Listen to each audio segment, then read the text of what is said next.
Bueno, gracias Sandra, y empezando 6 y 5, realmente muy puntuales para honrar nuestras tradiciones. Le damos a todos exactamente la más cordial bienvenida a esta nueva actividad de la Asociación Uruguaya de Derecho del Trabajo y la Seguridad Social. Este año, como podrán haber observado, estamos iniciando con temas de verdad muy fuertes. Tuvimos en el mes de marzo el primer coloquio y en este momento tendremos la primera tertulia del 2021, que cuenta tanto con un tema de enorme relevancia como con dos expositoras de gran jerarquía que nos acompañan hoy, que son las doctoras María del Carmen Corujo y Mónica Ivanovich, jueces letradas de trabajo. Mantenemos así la mejor tradición de estos encuentros y agradecemos muy especialmente a nuestras distinguidas ponentes por haber aceptado este desafío. Los compañeros de la directiva de la asociación me han pedido que, además de realizar la coordinación de la jornada de hoy, haga una breve presentación del tema para poder dar paso así luego a las exposiciones. Simplemente me tomaré un par de minutos para esto, y en esta línea, en realidad lo que me interesa compartir con ustedes no es tanto una aproximación de tipo normativo, sino más bien una aproximación de orden deontológico. En este sentido, el abordaje de la cuestión de la discriminación debe hacerse desde una mirada decididamente humana y ética, que no se agota en el paisaje normativo. Sin duda, como personas de derecho, nos resulta de la mayor importancia los pactos internacionales que recogen el valor de la no discriminación, así como los convenios internacionales, las recomendaciones o la normativa nacional, que formula diversas alternativas para evitar la discriminación y, en el caso que nos ocupa, específicamente la discriminación en el lugar de trabajo. Pero a modo de introducción de lo que vendrá, me interesa dirigir brevemente la mirada al imperativo ético que supone la eliminación de toda forma de discriminación. En este sentido, invitarlos a leer o a releer a Óscar Hermida en sus reflexiones sobre los valores fundamentales del derecho al trabajo y que resultaron recogidos en la revista Derecho Laboral bajo el título de Protección, Igualdad, Dignidad, Libertad y No Discriminación, y posteriormente en el cuaderno número 1 de la Fundación Electra bajo la idea de su meditación sobre el derecho del trabajo. Como él decía, la vinculación de la idea de discriminación, o mejor dicho, de no discriminación, con el principio básico del derecho del trabajo, esto es, con el principio protector. Pero además, por otra parte, su vinculación con otros metaprincipios de todo el derecho de los derechos humanos: dignidad, libertad e igualdad. De tal modo que la no discriminación se asienta fundamentalmente, en mi opinión, sobre la idea de la dignidad. Como dice Hermida, la desigualdad no justificada agrede la dignidad. La discriminación, como es claro, es un fenómeno permanente en nuestras sociedades y puede basarse en las más diversas razones: de género, opción sexual, nacionalidad, etnia, religión, condición social o económica, entre tantas otras, que además se entrecruzan y se potencian. La relación de trabajo en la etapa precontractual, durante la ejecución del vínculo y a la hora de la realización del mismo, es el territorio donde muchas de estas discriminaciones encuentran su objetivo y se realizan. Y en definitiva, no permiten que se concrete la idea de igualdad de oportunidades y trato en el empleo. Y minan desde lo más profundo la vida de las personas que trabajan. La discriminación, o mejor dicho, todos los tipos de discriminaciones, directa o indirecta, por afinidad o proximidad, por acción, por omisión, normativas y tantas otras, y sus efectos perversos, sin duda se han profundizado con la extensión, tanto temporal como geográfica, de la pandemia por COVID-19.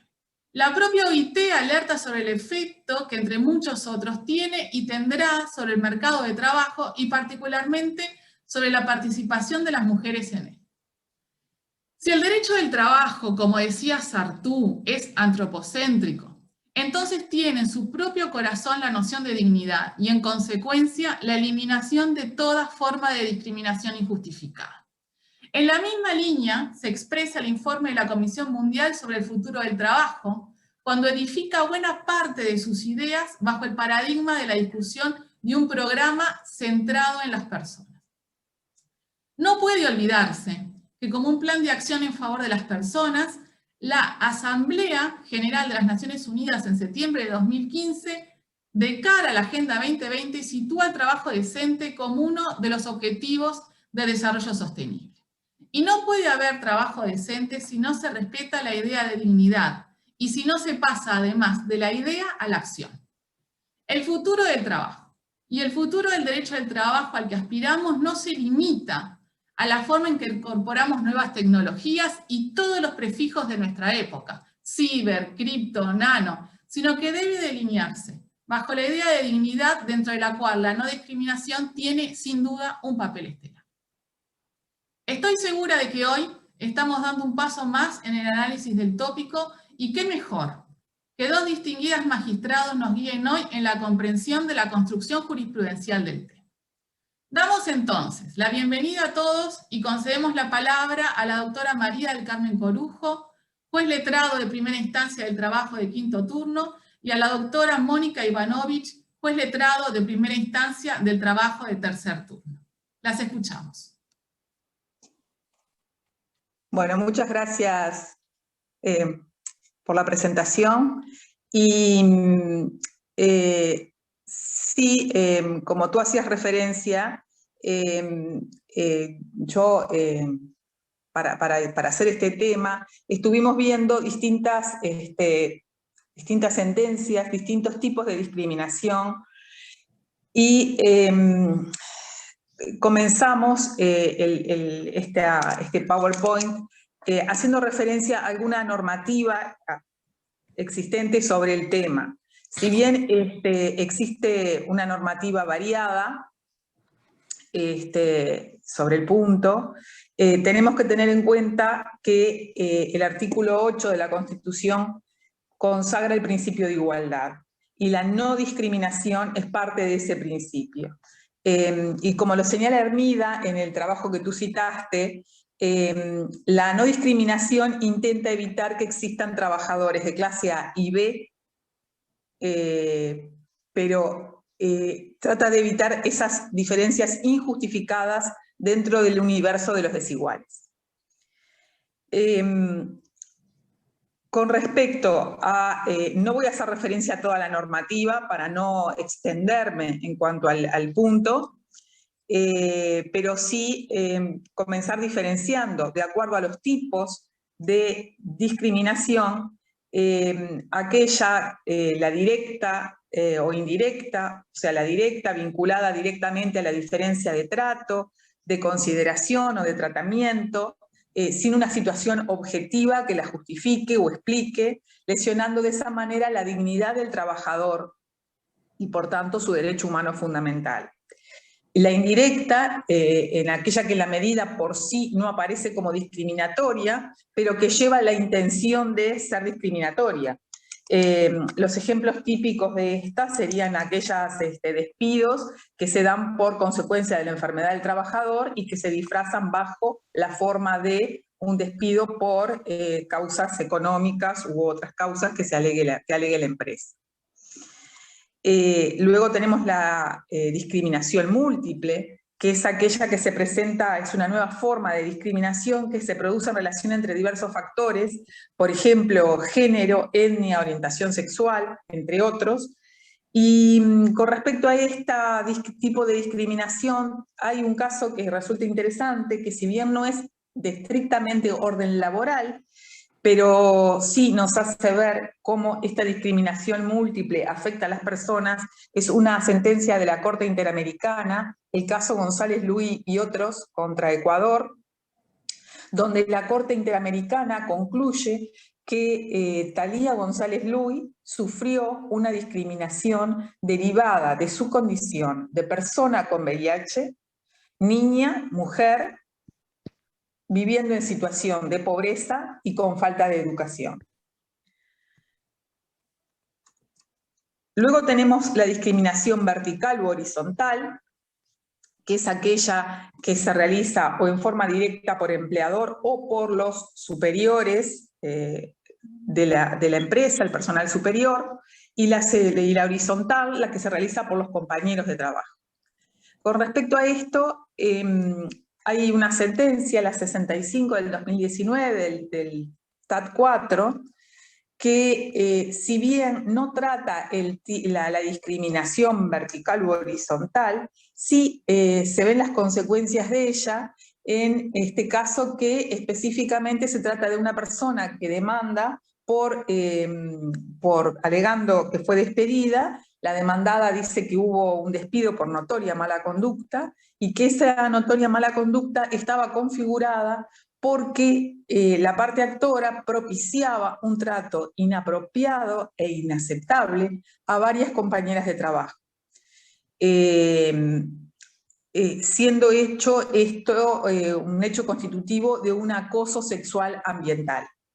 Se dio por probado que varias trabajadoras tuvieron que soportar una clara situación de acoso ambiental que la transformó en víctima de menosprecio y humillación en razón de su género.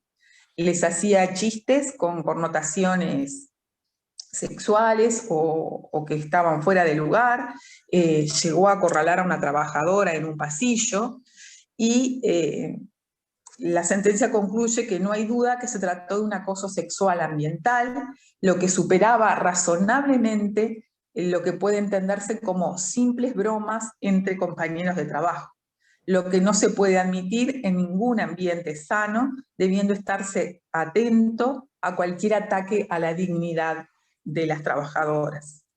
Se destaca, además, en la sentencia que hay deberes de lealtad y fidelidad del personal con cargo de responsabilidad, que debe mantener una conducta de respeto hacia la condición de la mujer, de sus subordinadas, dejando de lado todo comentario de carácter sexista, no querido ni buscado por la trabajadora a quien se dirige.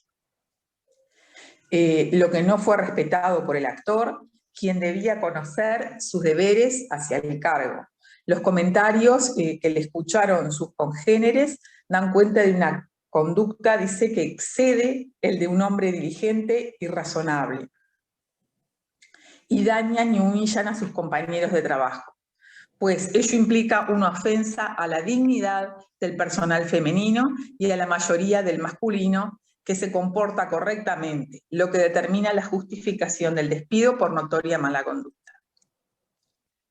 También tenemos la discriminación por percepción, es aquella que es posible que una persona resulte discriminada con motivo de la percepción que tienen otras de que ésta pertenezca o no a un grupo o sector social determinado, independientemente de que ello sea así o no.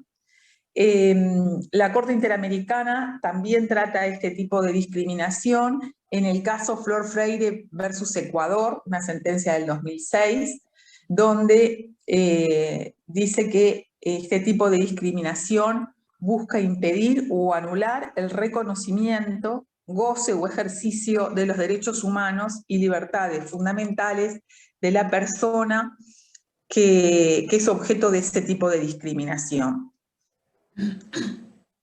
Luego tenemos la discriminación inversa, es otro tipo de discriminación que refiere a medidas que tratan de equiparar las oportunidades de quienes, por su raza, sexo, religión, condición social, etcétera, se encuentran en condición desigual.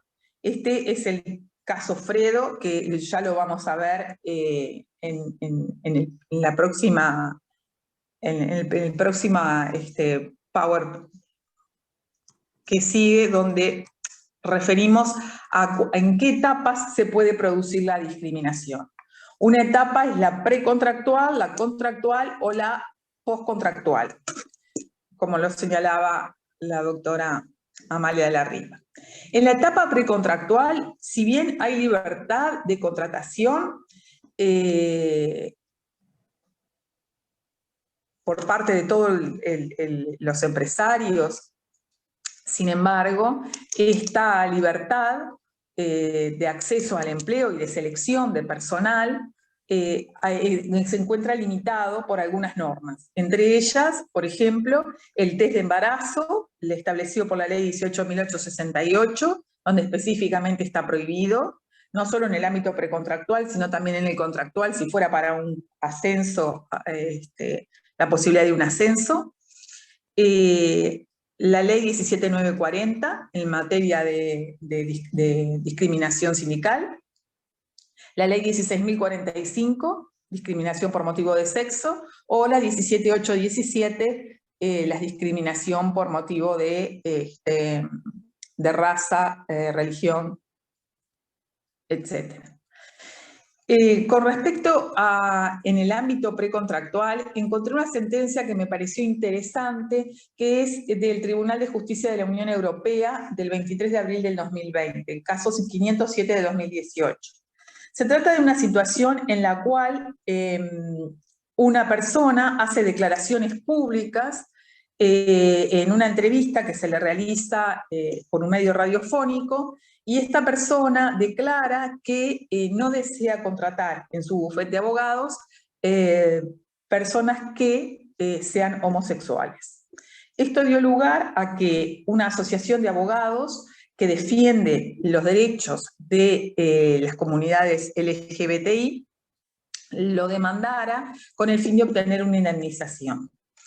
En este caso se analizó específicamente si estas declaraciones que están comprendidas en una directiva de la Comunidad Europea, la 2000 del 78, sobre discriminación, que refiere específicamente al concepto de condiciones al acceso al empleo y al ejercicio profesional. En el artículo 3, apartado 1, letra A, se hace referencia a la condición al acceso al empleo y al ejercicio profesional. Lo que se tomó en cuenta aquí es que específicamente la sentencia se estimó en primera instancia, fue confirmada en apelación y llegó a casación, y el Tribunal de Casación italiano planteó entonces ante el Tribunal de Justicia una petición de decisión judicial en particular sobre la interpretación del concepto condiciones de acceso al empleo y al ejercicio profesional, en base a la directiva mencionada. El tribunal dijo que las declaraciones que sugieren la existencia de una política de contratación homófoba están comprendidas en el concepto de condiciones al acceso al empleo y al ejercicio profesional, aunque emanen de alguien que no tenga capacidad jurídica para contratar personal, pero siempre que exista un vínculo hipotético entre esas declaraciones y la política de contratación de personal del empresario. Se consideró en particular la posición del autor de estas declaraciones, la calidad en que las había expresado, y que se podía percibir que tenía una influencia determinante en la política de contratación de personal del empresario al que pertenecía el bufete de abogados en este caso.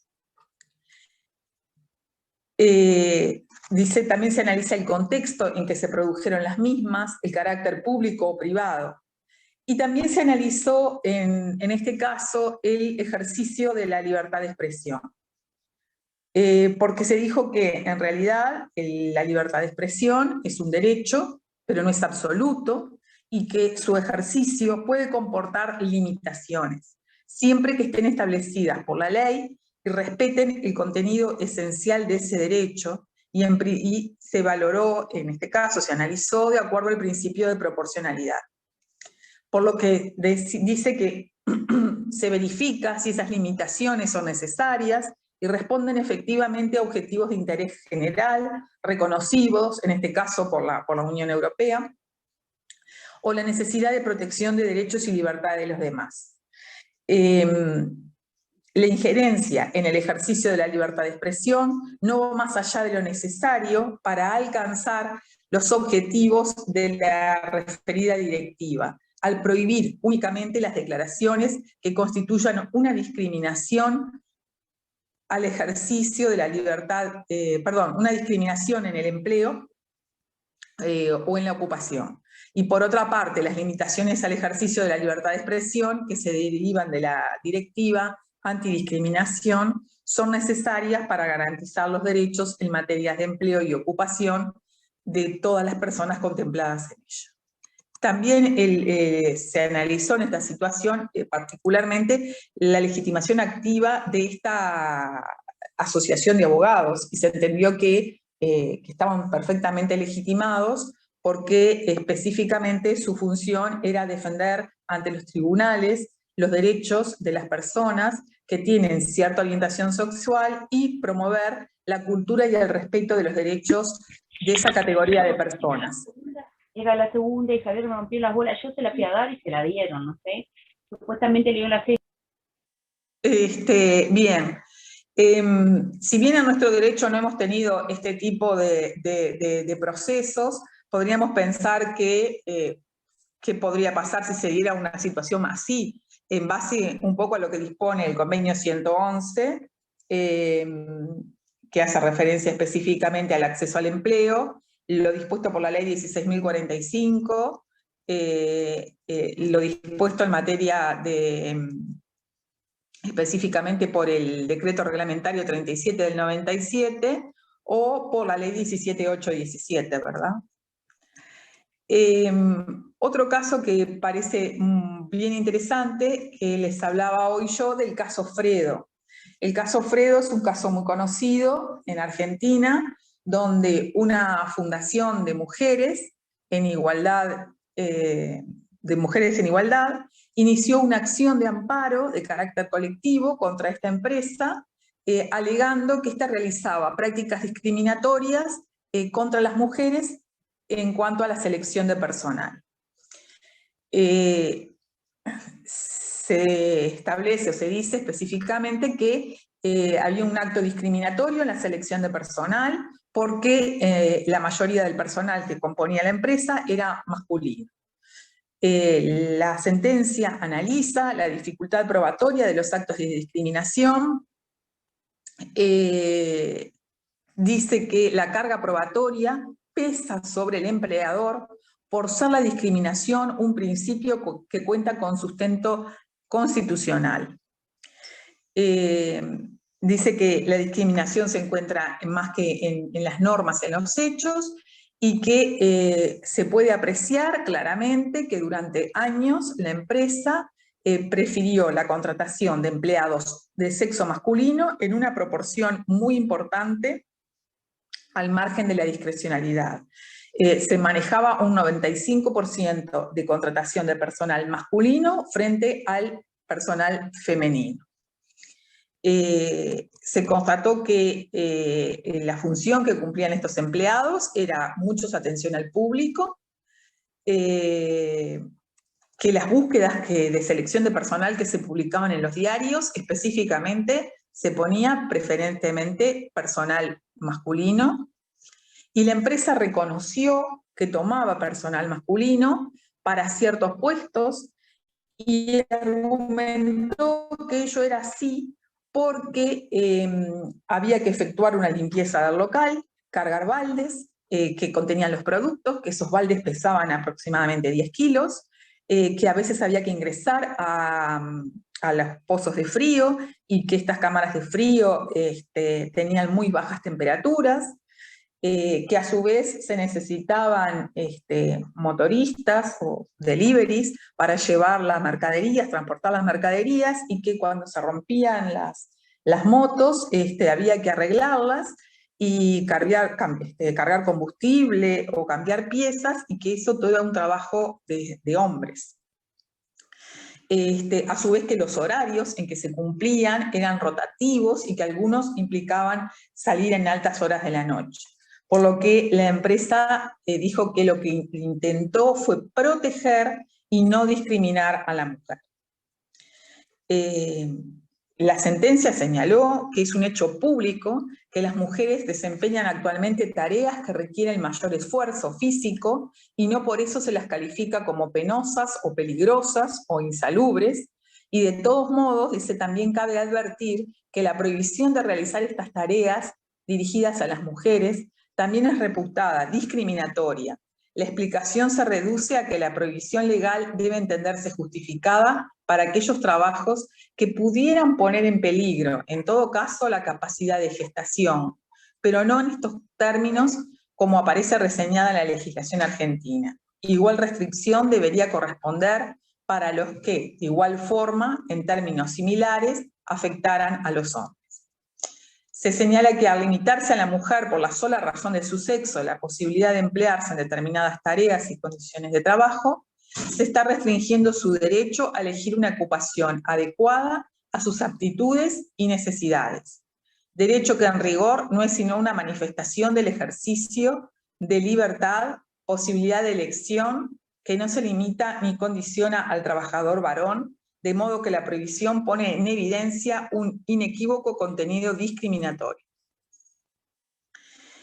Lo importante de este caso, además, que es muy rico en cuanto al tema de la discriminación, es que la condena, se lo condena a futuro a la empresa a contratar solo personal femenino hasta compensar en forma equitativa y razonable la desigualdad existente con respecto al personal masculino.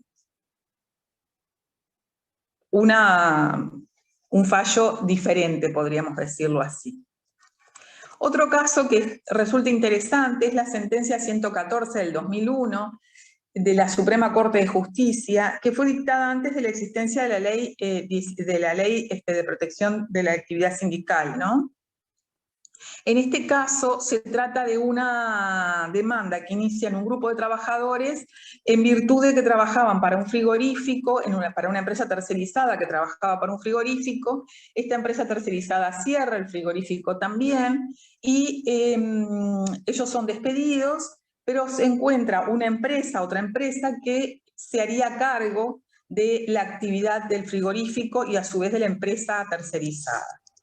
Esta empresa dice que va a contratar una cantidad va a contratar la mitad del personal, no dice cuáles van a ser los elementos para hacer la selección del personal, pero cuando se hace el ingreso de personal, se deja fuera específicamente a todos aquellos trabajadores que se encontraban sindicalizados.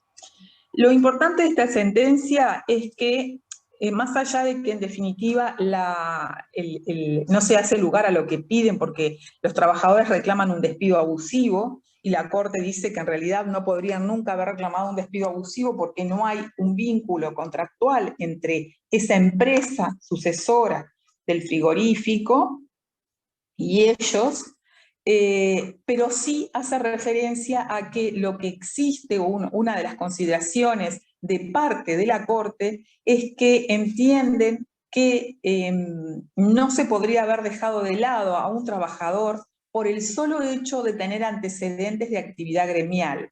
En dicha hipótesis, dice, se verificaría un acto de discriminación o de persecución contra aquellos trabajadores sindicalizados, susceptibles de ser alcanzado, en definitiva, por la normativa, porque en cierto momento ellos hacen referencia al Convenio Internacional número 98,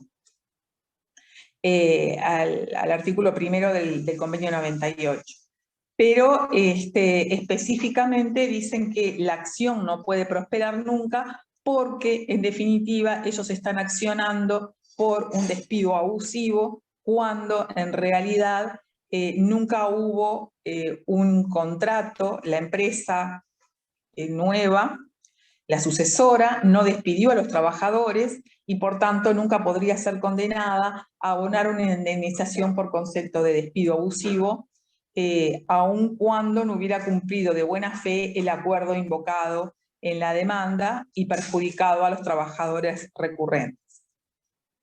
Aquí lo interesante es que, bueno, hay un planteamiento erróneo, lamentablemente, del petitorio de los trabajadores, pero lo importante es que la Corte ya en ese momento consideró la posibilidad de una discriminación de carácter sindical precontractual por haberlos dejado fuera. Bien, luego tenemos aquellos casos que ocurren en la etapa contractual, y tenemos discriminaciones de todo tipo. Una de ellas que a veces se plantea es el tema de, por las condiciones de trabajo, la capacitación, la formación profesional, la igualdad salarial o la seguridad en el empleo. Encontré dos sentencias bastante recientes del año pasado, vinculadas con el tema de equiparación salarial, en que se reclama la equiparación salarial, y específicamente ambas niegan este hecho. La sentencia 171 del 2020 del Tribunal de Segundo Turno expresa específicamente que no existe norma legal alguna que imponga la equiparación salarial absoluta, aún entre trabajadores que cumplan la misma función, a menos que tal diferencia reposara en motivos discriminatorios, o sea, motivos ilegítimos, como fuerza, razones de raza, religión, sexo, origen social, postura ideológica, etc. Solo se deben respetar, en todo caso, los mínimos previstos para las respectivas categorías por laudos, decretos o convenios. En igual sentido, la sentencia 153/2020 del TAT tercero, que específicamente también concluye lo mismo, pero esta sentencia lo que sí hace mención es al reclamo formulado, ¿verdad? Y a que general no se describió en forma las actividades que realizaba el trabajador, simplemente se dijo que cumplía actividades de chofer, sin mencionar la categoría en la que trabajaba. También se hace referencia a que el reclamo carece de un fundamento jurídico, que no se cumple en realidad con la teoría de la sustanciación. Bien, otra discriminación que resulta importante es la discriminación por edad. Y esta puede referir tanto a trabajadores jóvenes, cuando muchas veces pueden sufrir abusos en las condiciones laborales, o se les requieren ciertos requisitos para ingreso que a veces es imposible cumplir, o aquellos que tienen cierta edad y no son contemplados en las solicitudes de empleo. Con relación a esto, tenemos que hubo un pedido de resolución al Instituto Nacional de Derechos Humanos y Defensoría del Pueblo, quien por resolución 89 del 2013, específicamente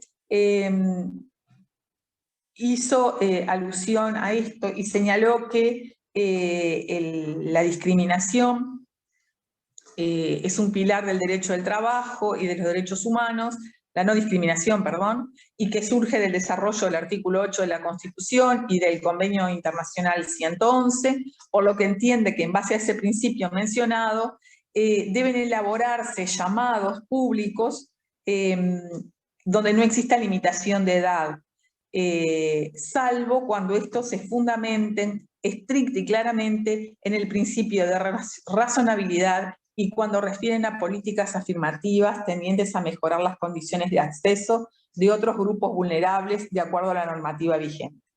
Esta resolución devino como consecuencia de que un grupo de uruguayos que venían del exterior hizo un pedido ante la comisión porque entendía que los llamados públicos tenían limitada la edad entre los 18 y los 35 años, y mayores de 35 años nunca se podían presentar a cargos públicos.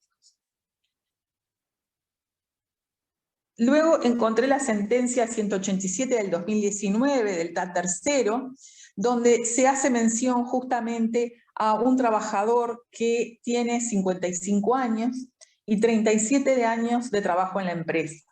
Es despedido y reclama un despido abusivo, porque al momento del despido no pudo acceder al derecho jubilatorio y dice que es prácticamente imposible encontrar otro trabajo. Dice que la empresa ignoró totalmente su antigüedad, su edad, sus antecedentes, su situación familiar, y se le causó un daño de carácter desproporcionado. La empresa, por su parte, dice que no es así, que se lo despidió, se le pagó la indemnización por despido correspondiente, que esta cubre lo legalmente previsto, y que la decisión del despido no tuvo no estuvo fundada en ningún motivo ilícito, sino que fueron razones de carácter objetivo, enmarcadas en una reducción de personal y de costos. Ahora bien, en la sentencia se hace referencia específicamente a la edad del actor,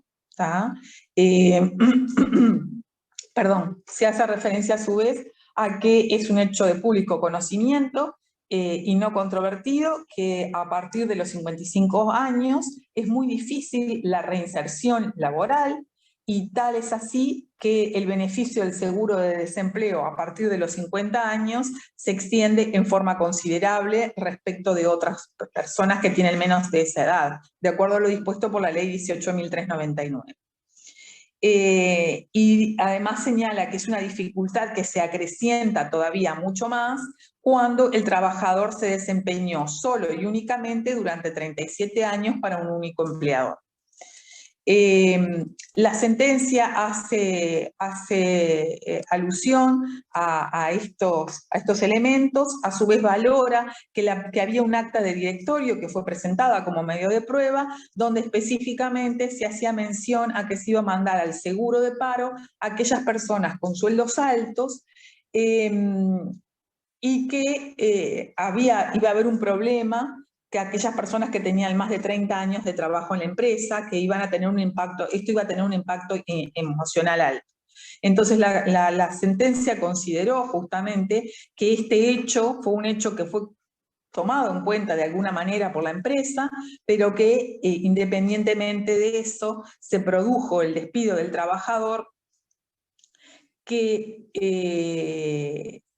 de acuerdo a la edad del mismo, se hacía imposible que éste consiguiera otro trabajo, y dice, debe ponderarse la ventaja que obtuvo el empleador con el despido para así determinar si existió o no un equilibrio y razonabilidad entre las ventajas de una parte y los intereses sacrificados. Y ello por cuanto, en caso de que no existe equilibrio y razonabilidad entre uno y otro, cabe concluir que el empleador actúa en forma culpable, negligente, al no ponderar las consecuencias que el uso excesivo de su derecho podía ocasionar, o sea, con abuso de derecho, y en consecuencia debe responder por los daños extratarifados que su conducta le ocasiona al trabajador.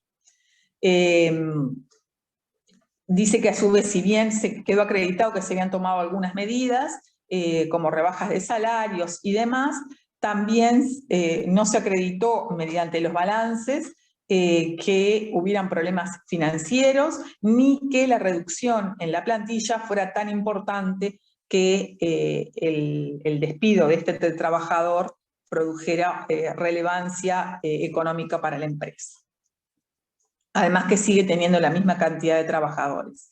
La sala concluye que hay un marcado e injustificado desequilibrio entre el perjuicio sufrido por el actor, por el despido y las razones arguidas por la empresa para tomar la referida decisión, por lo que decide que califica el despido de abusivo y confirma la sentencia de primera instancia y manda pagar el despido abusivo. Bien, también tenemos discriminación por motivos de salud.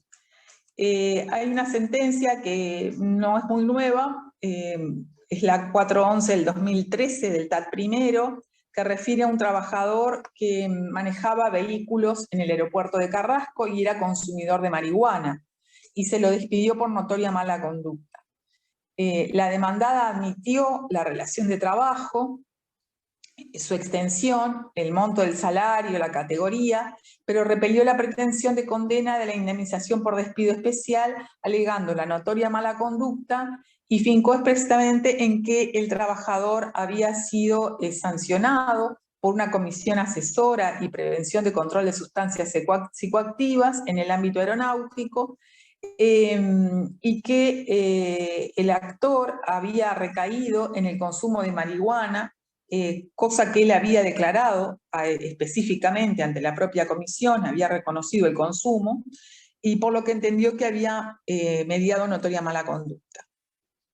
dice que era una falta de extrema gravedad y que es porque debía manejar vehículos en el Aeropuerto Internacional de Carrasco. Se valora que en la sentencia que el actor había sido sancionado, sí, en 2 oportunidades, por la DINASIA, por la ley, por el que había consumido sustancias psicoactivas. No se probó con qué frecuencia ni cuándo las había consumido. Pero lo que se valoró en este caso específicamente es que el trabajador,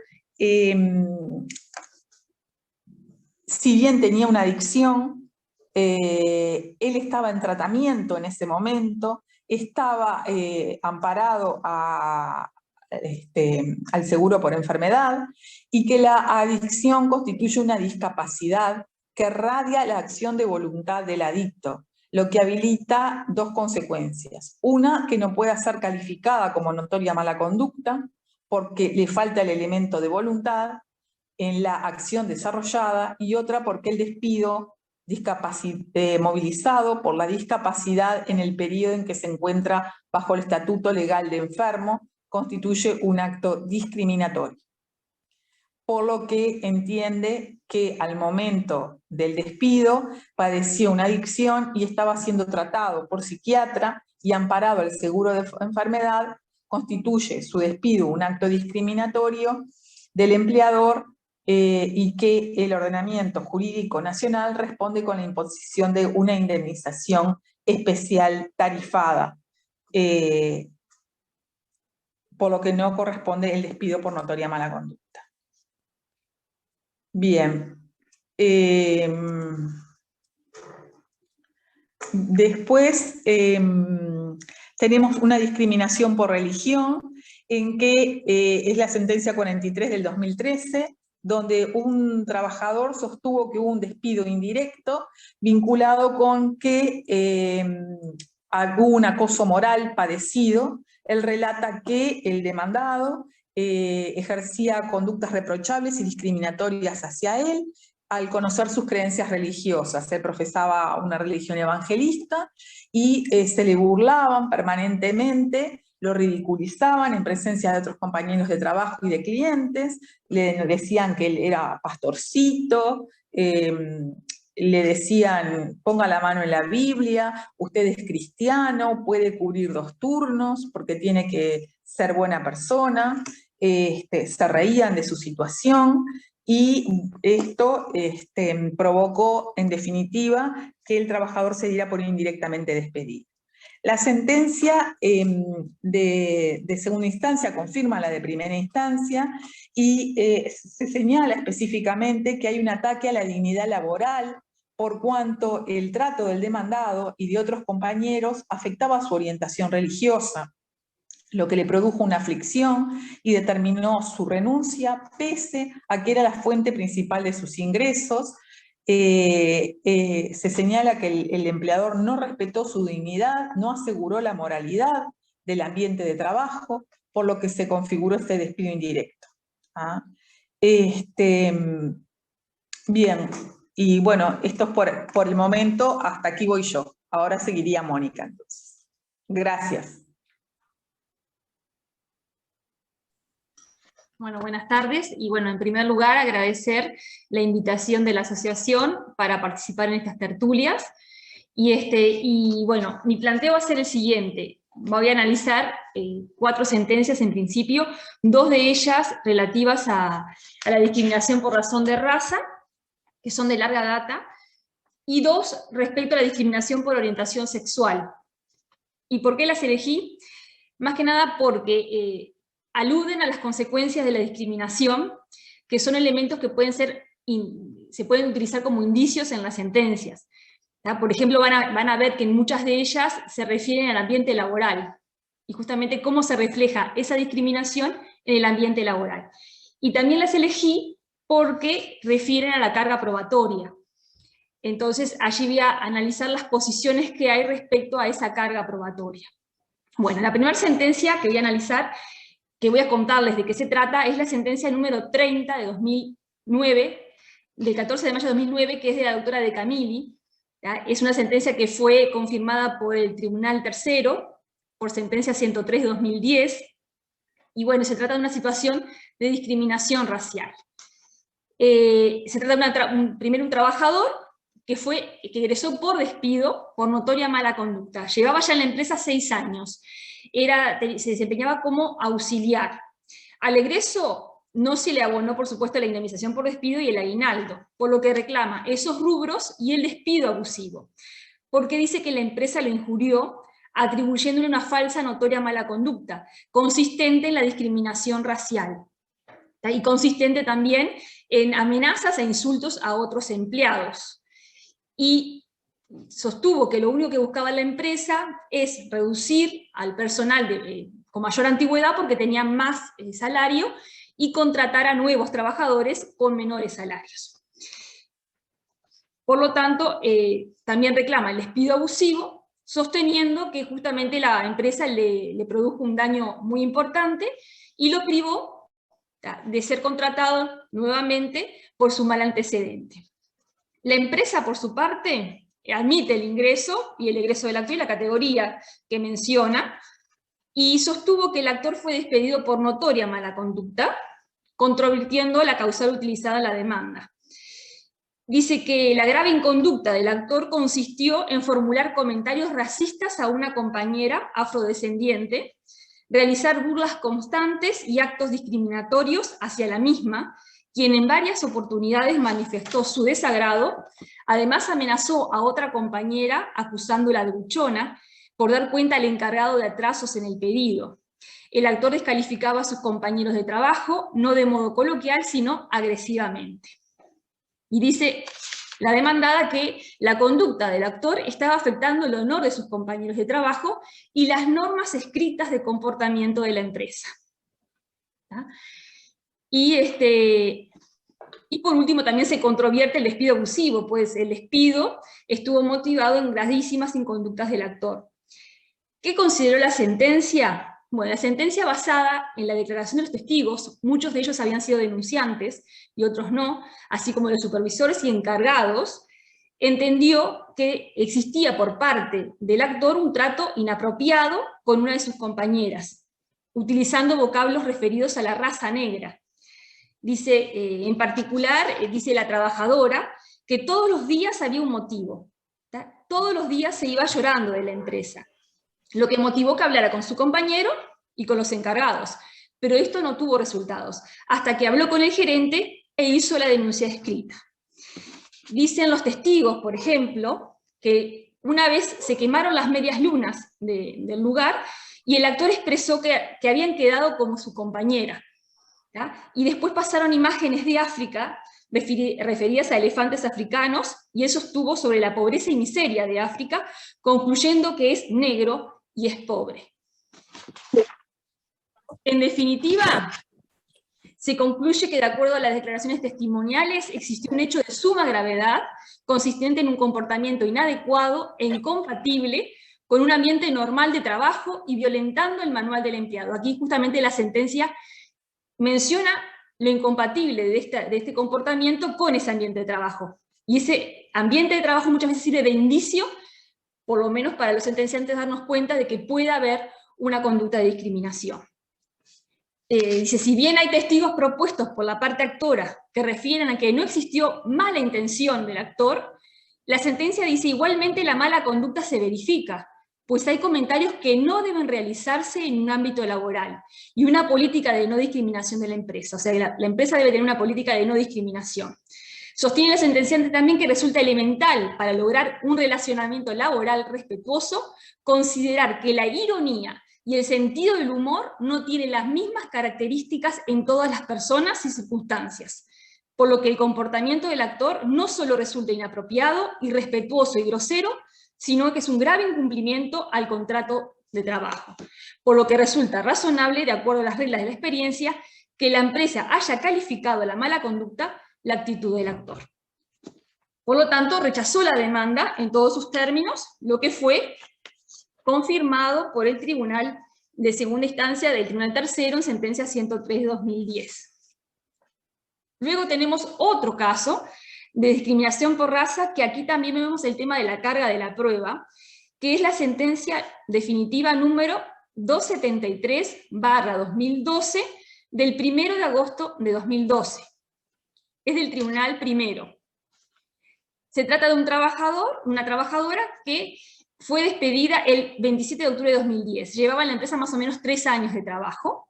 Era moza de limpieza de un motel, y en la demanda sostiene que tuvo que soportar física y emocionalmente el destrato y humillación por la condición de ser negra por parte de 2 supervisores, a pesar que el dueño de la empresa estaba en conocimiento y que denunció ante la Inspección General de Trabajo y la Comisión Honoraria contra la Discriminación, Xenofobia y toda otra forma de discriminación. Dice que fue despedida 9 días después de haber estado amparada en DICE y por su condición racial. En este caso, lo que reclama la trabajadora es un despido especial por enfermedad, un despido abusivo de 5 unidades de indemnización por despido común y daño moral. En tanto, la defensa indicó que ante la denuncia de la actora efectuó en octubre de 2010 una investigación sin resultados positivos. Despidió a uno de los supervisores, pero por motivos distintos a los hechos alegados por la actora. Y el despido de la trabajadora estuvo únicamente relacionado con su disposición al trabajo que venía desarrollando desde hacía tiempo. Decía bajo rendimiento y llegadas tarde. Y también alude que se le ofreció a la trabajadora cambiar de turno y no aceptó ante la denuncia, se le invitó a cambiar de turno y ella no aceptó. La sentencia de primera instancia, que es la doctora Mónica Pereira, acogió la indemnización por despido abusivo en 3 unidades de indemnización por despido, desestimó el despido especial por enfermedad y el daño moral. La parte actora se agravia, por un lado, porque dice que se vulneró el plazo de estabilidad del seguro de enfermedad, y por el monto de la indemnización por despido abusivo, y porque no se le otorgó el daño moral. El agravio de la parte demandada tiene que ver por la condena del despido abusivo. En segunda instancia, se entendió justamente que la no discriminación en el empleo es un bien humano fundamental, reconocido y tutelado por el derecho internacional del trabajo, en distintas declaraciones y tratados, y por el artículo 72 de la Constitución Nacional, también ha sido reglamentado por diferentes leyes nacionales. Y justamente entendió cuáles eran los hechos probados y los analizó. Primero, hay una admisión de la fecha de ingreso y egreso y la categoría señalada por la actora. La misma, la trabajadora, tenía algunas sanciones. Las sanciones, se las voy a leer, dice que hay un apercibimiento del 23 de marzo de 2009, no cumplió el horario de trabajo en agosto de 2009, un apercibimiento por llegada tarde de agosto de 2009 y 2 días de suspensión por llegadas tarde el 21 de febrero de 2010. Recuerden que ella había sido despedida en octubre de 2010. También está aprobado en el caso concreto las denuncias realizadas por la actora. Una ante el Ministerio de Trabajo, ante la Inspección General de Trabajo, el 13 de abril de 2010. Y otra ante la Comisión Honoraria contra el racismo, xenofobia y toda otra forma de discriminación creada por la Ley 17.817.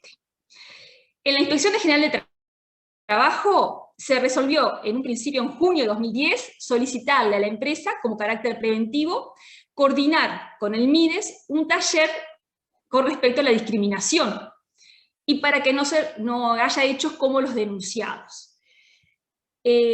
Después, ante la denuncia de la actora, ante la Inspección General de Trabajo, la empresa le ofreció cambio de horario y no lo aceptó. Eso tenemos también como hecho probado. Otro hecho probado también es que el 25 de octubre de 2010, la doctora hace una segunda denuncia ante la inspección, refiriendo que la nueva encargada, porque ya habían despedido al anterior encargado, también adoptó trato discriminatorio. Porque dijo lo siguiente, que tomará medidas para no tomar gente negra, por cuanto había creado muchos problemas. Es lo que sostuvo la denunciante ante la inspección. En octubre de 2010 también surge probado que la empresa hizo una investigación interna con interrogatorios a varios dependientes sin obtener resultados positivos. Posteriormente, la investigación de la Inspección General de Trabajo resolvió el 8 de agosto de 2011 y destacó que existen reiteradas expresiones que alertan sobre el ambiente laboral que es vivido como amenazante, insalubre, peligroso, y ello vinculado con la forma en que transmiten las pautas de trabajo y ejercen el poder de dirección. Esto es un elemento muy importante para ver las consecuencias de la discriminación, y es un indicio también que nos lleva a señalar que hay discriminación. Y después también habla la sentencia que muchos testigos señalaron que el encargado, quien fuera despedido, en muchas ocasiones se refirió a la actora como cucaracha y otros agravios que tienen que ver también con la raza de la misma. Y a su vez también queda probada que el encargado encomendó a la actora en varias ocasiones tareas distintas y más gravosas que las que tenían otras compañeras de la misma categoría. Por ejemplo, se cargaba las sábanas entre 2 personas, y lo que hacía el encargado es que ella misma, sola, cargara las sábanas. Por otra parte, la actora solicitó no planchar porque le bajaba la presión y la mandaba a planchar. En una oportunidad se lesionó, le informó de la lesión, que se había lastimado la rodilla, y le ordenó tareas de peso. Eso también son indicios también de discriminación que son tomados muchas veces por la jurisprudencia, ¿no? Que haya una situación más gravosa para la trabajadora, que haya perjuicios. Y también los testigos indicaron la actitud persecutoria de la nueva encargada hacia la actora.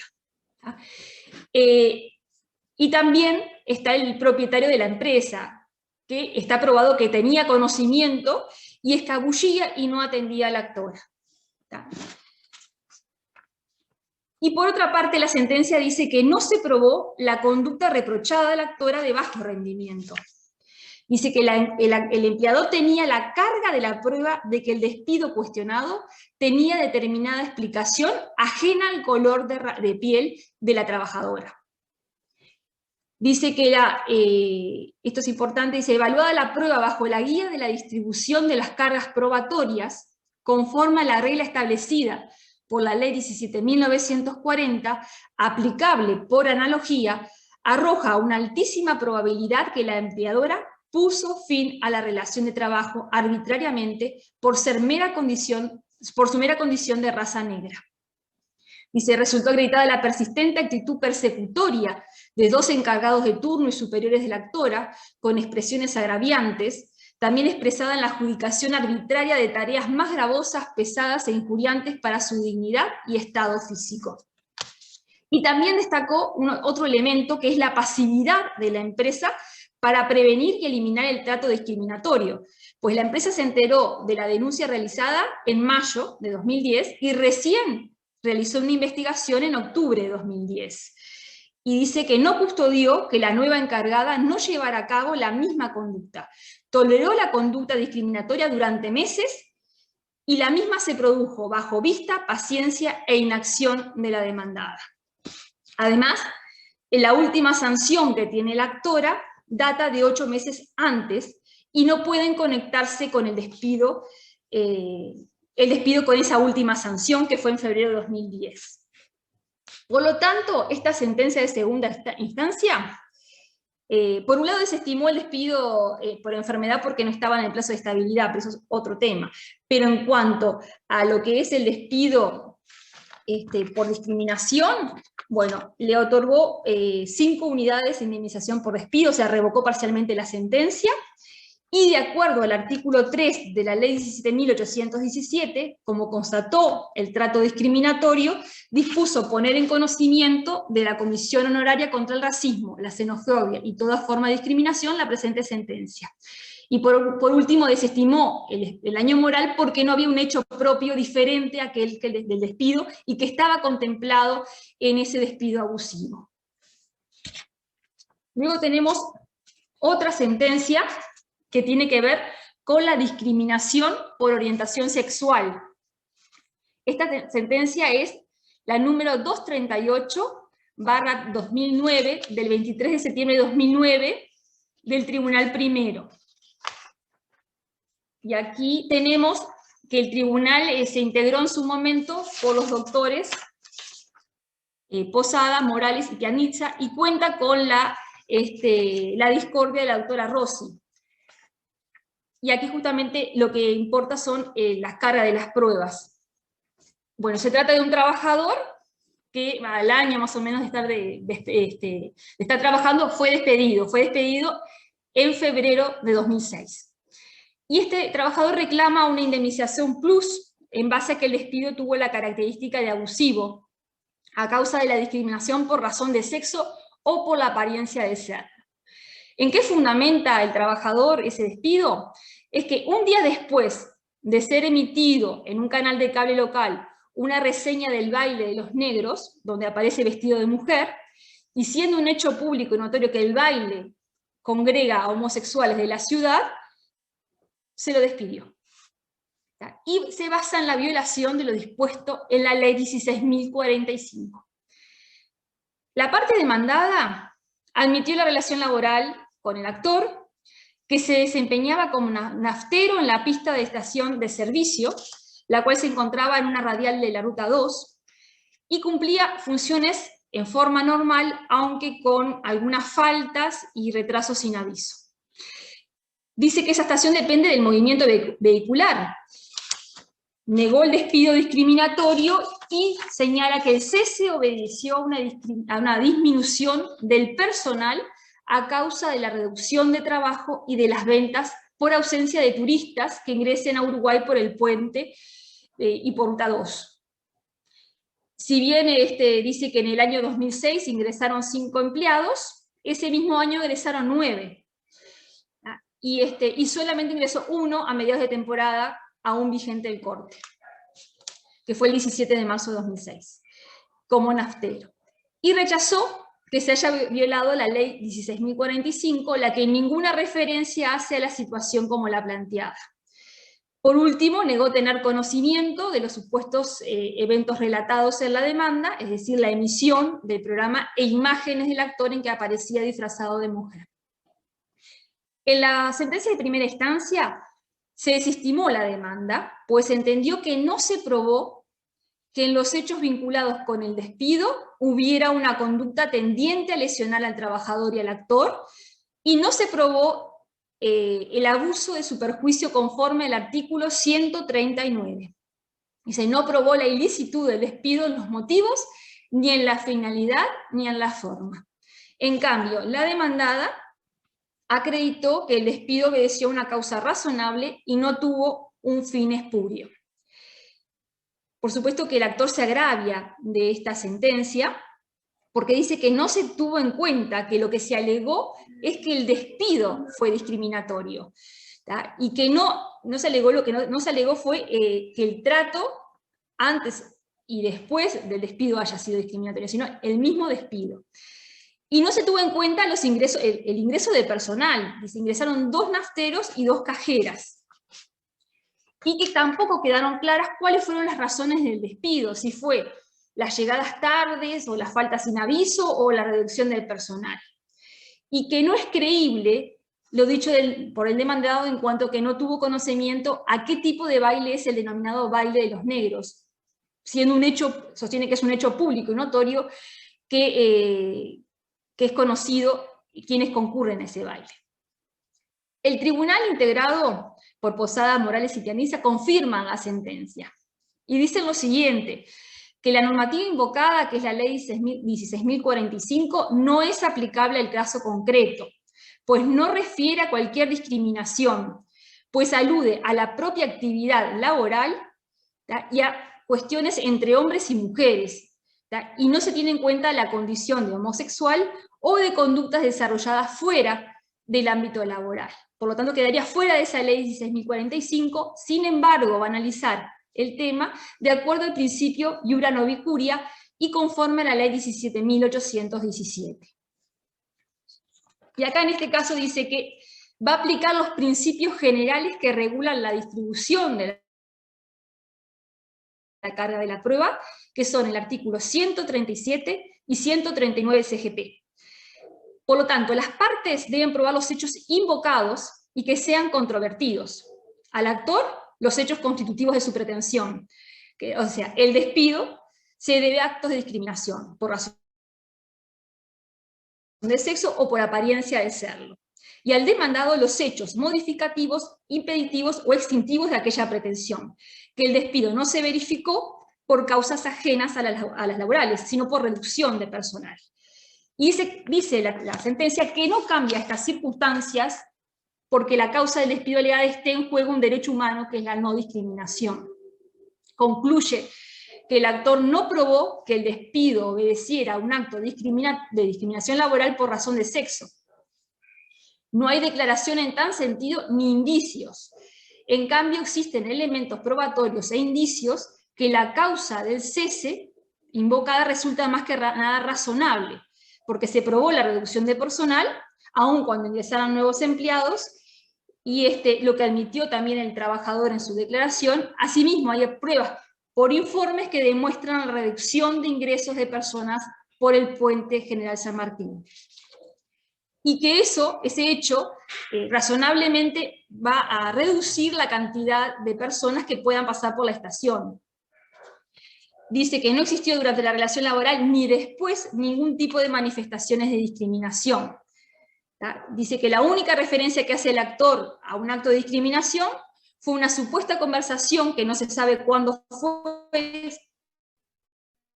él alega que fue 5 o 10 días después del despido, donde el dueño de la empresa le dice que había visto el programa de televisión y que ellos quedaban pegados o regalados si lo tenían como trabajador. Pero este tema, según la sentencia, no estaba aprobado e incluso la parte demandada lo negó. Y tampoco existen pruebas que el empleador haya visto o tomado conocimiento que en el canal de cable se hubiese emitido la reseña del baile y que el actor hubiese aparecido, que hubiese visto al actor. Por lo tanto, la empresa, al despedir al actor, hizo uso de un derecho privativo sin que ello deba considerarse abuso de ese derecho.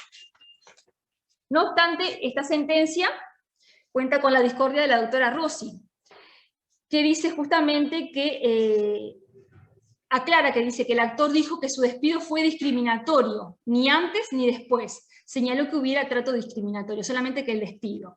Y que acá está en juego un derecho fundamental, que tiene que ver con la dignidad y la no discriminación, que es derivada del principio de igualdad.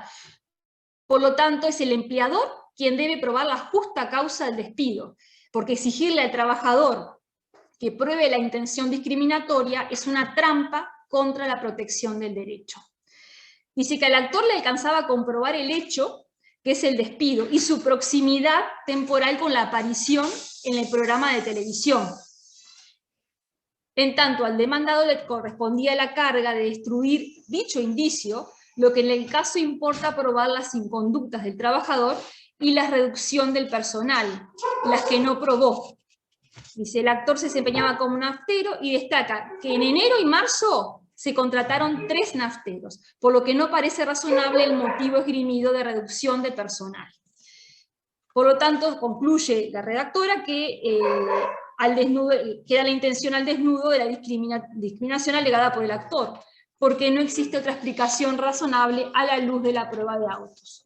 Si bien la violación de los derechos humanos laborales da lugar a la nulidad como forma de restablecer el goce del derecho, en el caso concreto se estará la reparación reclamada como equivalente. Es decir, por un lado aplica justamente la inversión de la carga de la prueba y a su vez entiende que en este caso correspondería la nulidad de ese acto discriminatorio, pero como el actor reclamó el equivalente a una reparación, de acuerdo al principio de congruencia, va en su favor.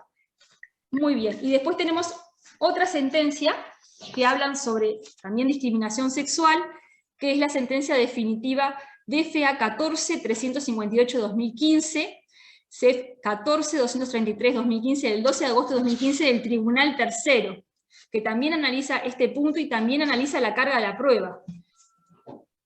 Y les cuento el caso como es. En primera instancia, se estimó el despido indirecto, reclamaba despido indirecto, horas extras y daño moral.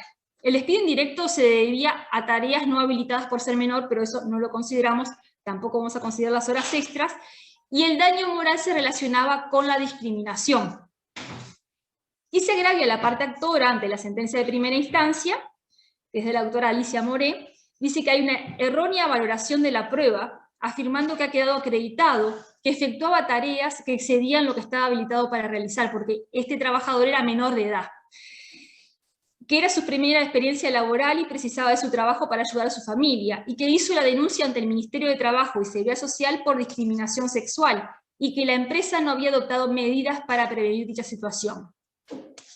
Los actos de discriminación figuraban a su juicio acoso laboral, y así pretendió, por ejemplo, pretendió que sus compañeros y encargados lo excluían del grupo, que hacía el descanso solo, y que había sido insultado y maltratado principalmente por 2 de sus compañeros.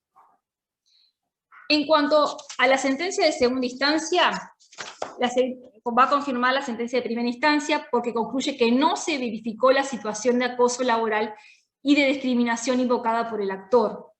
Dice que el único hecho acreditado con vinculación con la orientación sexual del reclamante fue protagonizado por un compañero. Y destaca el contexto en que se dio esta situación y el contexto de la empresa. Considera justamente que el actor se expresaba con mayor libertad respecto a su condición sexual. ¿Ya? Era un adolescente extrovertido, no ocultaba su condición sexual y contaba con vínculos dentro de la empresa, lo que desmiente la situación de aislamiento que sostiene en la demanda y en el recurso de apelación. Y dice que la actitud del actor es opuesta a la de una persona que trabaja en un clima de persecución y discriminación. Y el incidente que se dio con un compañero, que en ese momento tenía la categoría de auxiliar, es verdad, sostiene la sentencia, que lo insultó en términos soeces, en una sola oportunidad mencionando directamente la condición homosexual del actor. Pero ese hecho se vio precedido de diversas agresiones verbales del actor a su compañero, llamándolo cerebro gordo de hormiga, y había efectuado comentarios negativos a su respecto y del vínculo de este trabajador con su pareja que también trabajaba en la empresa. ¿Qué hizo el encargado de ese momento? Llamó a ambos trabajadores para hablar con ellos, no los suspendió y estos hechos no se reiteraron. Por lo tanto, la sentencia entiende que la empresa tuvo una actitud razonable y además se preocupó por la situación del trabajador preguntándole cómo estaba. Por lo tanto, el tribunal concluye que la empresa intervino de modo razonable frente a un hecho incorrecto que tuvo en su génesis la participación del actor. Tuvo presente la situación de apremio económico del mismo al no sancionarlo con suspensión a ninguno de los participantes.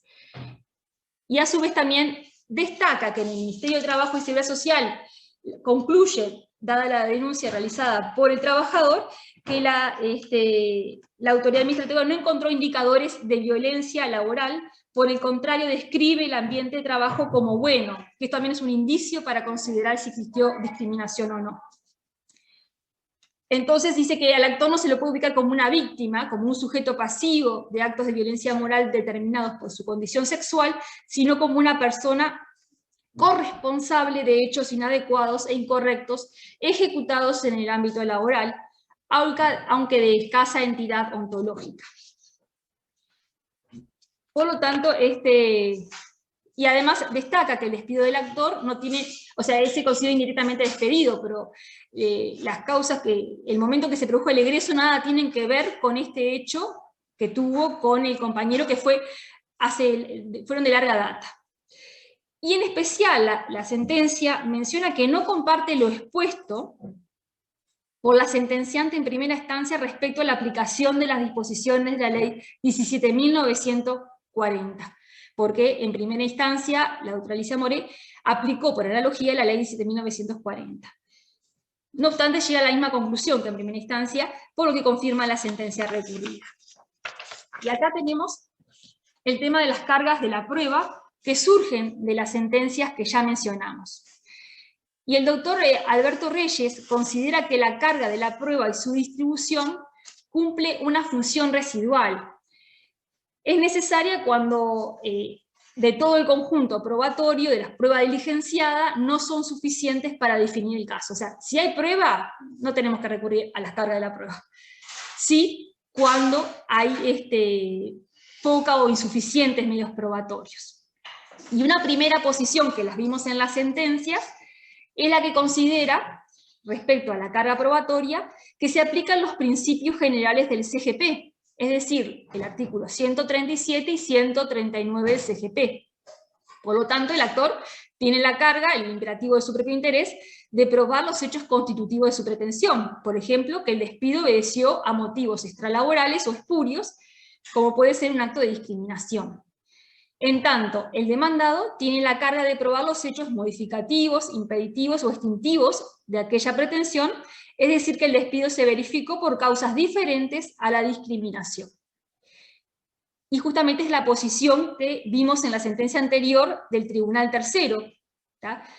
Que agrega que no varían las reglas, inclusive por la circunstancia que esté en juego un derecho humano fundamental. Y hay una segunda posición que considera que existe un vacío legal en la ley 18.572 respecto a las cargas de la prueba.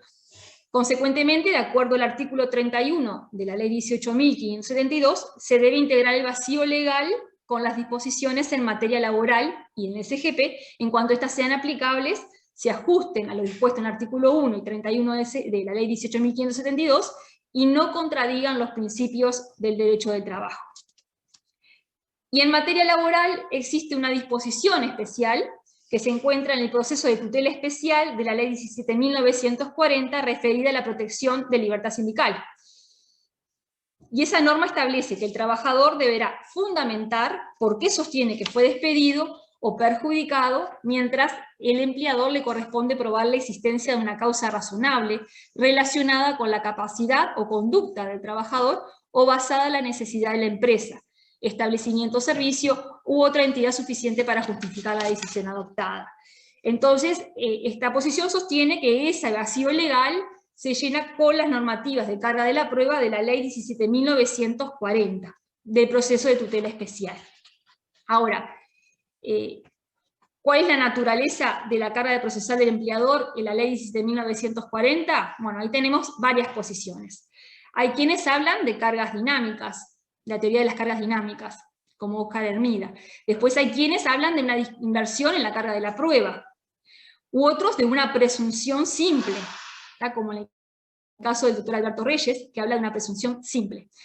Y otros dicen, bueno, cuando hay una norma específica estamos ante una presunción, en cambio cuando este principio se aplica, cuando no hay una norma, estamos ante una inversión de la carga de la prueba. Por lo tanto, al actor le corresponde compartir el relato de los hechos y los fundamentos. Y tiene que haber una conexión entre los hechos y los fundamentos. Mientras que el empleador se encuentra grabado con la carga de la prueba de los hechos invocados, con la causa razonable. Y bueno, también es discutido qué se entiende por causa razonable. Y ahí tenemos quienes consideran un sentido amplio, que incluye la notoria mala conducta, incluso otras conductas que no tienen que ver con la notoria mala conducta, y quienes tienen un criterio restringido. Y el fundamento de aplicar las cargas probatorias del proceso de tutela especial en el caso de discriminación, para todo tipo de discriminación, está justamente en que es un derecho humano fundamental, donde está en juego la dignidad y el principio de igualdad.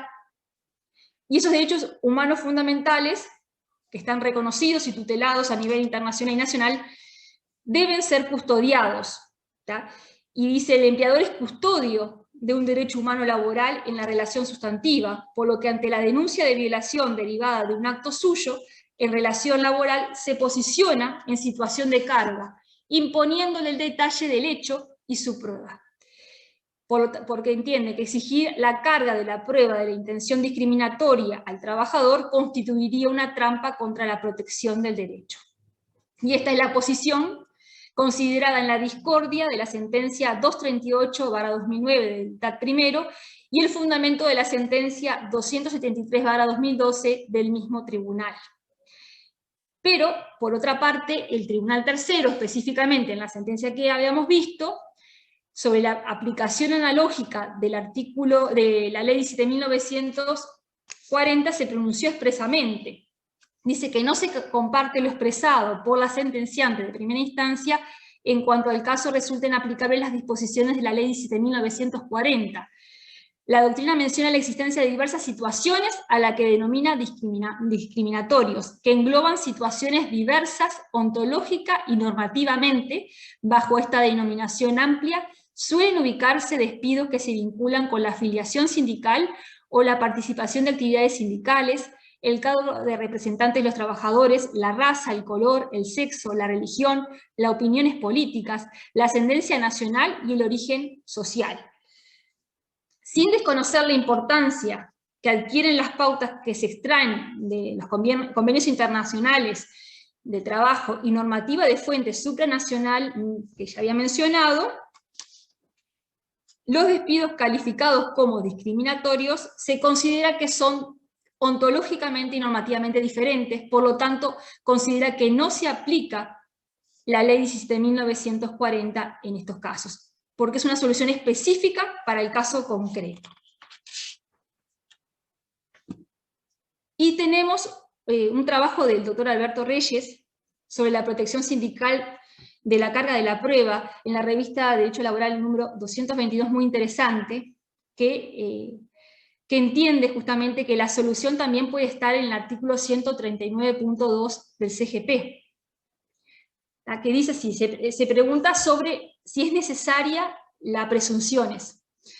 Indica que la presunción establecida no hace más que cristalizar, la presunción de la Ley 17.940, no hace más que cristalizar un entendimiento realista al que cabe arribar igualmente por aplicación de la fórmula del artículo 139 del CGP, donde la sana crítica se hace ingresar al escenario de la carga de la prueba para valorar la posibilidad de producir la requerida de acuerdo al criterio tradicional del artículo 139.1. Y dice que cabe recordar que el artículo 139.2 dispone que la distribución de la carga de la prueba no optará la iniciativa probatoria del tribunal ni su apreciación conforme con las reglas de la sana crítica de las omisiones o deficiencias de la prueba. Por lo tanto, la sana crítica no solamente es un criterio de valoración, sino también es un criterio de distribución de las cargas probatorias.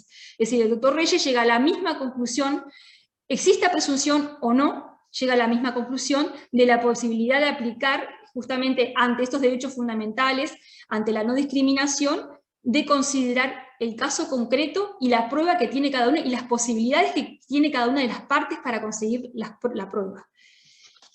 Y también destacamos que el autor concluye que aun cuando la presunción establecida en la Ley 17.940 se aplica solo al proceso de tutela especial, por su ubicación en el texto, no debería ser la diferencia en el resultado de procesos tramitados por otra estructura, salvo que no se respete o no se repare en el artículo 139.2 del CGP, que confiere amplio margen al decisor, por lo que igualmente se podría aplicar al caso concreto una inversión de la carga de la prueba.